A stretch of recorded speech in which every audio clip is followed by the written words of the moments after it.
ആധുനിക മനുഷ്യൻ്റെ ഏറ്റവും വലിയ സങ്കടങ്ങളിൽ ഒന്നാണ് തങ്ങൾ അനാഥരാണെന്നുള്ള ബോധ്യം. അനാഥത്വമാണ് ഏറ്റവും വലിയ സങ്കടം. ആരും കൂടെയില്ലെന്നുള്ള ചിന്ത. ആൾക്കൂട്ടത്തിൽ തനി എന്നൊക്കെ നമ്മൾ പറയാറുണ്ടല്ലോ.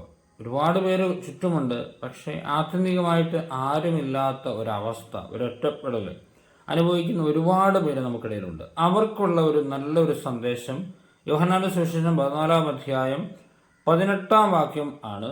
ഞാൻ നിങ്ങളെ അനാഥരായി വിടുകയില്ല, ഞാൻ നിങ്ങളുടെ അടുത്തേക്ക് വരും. ഈശോ തരുന്ന ഏറ്റവും വലിയ പ്രത്യാശയുടെ സന്ദേശമാണിത്.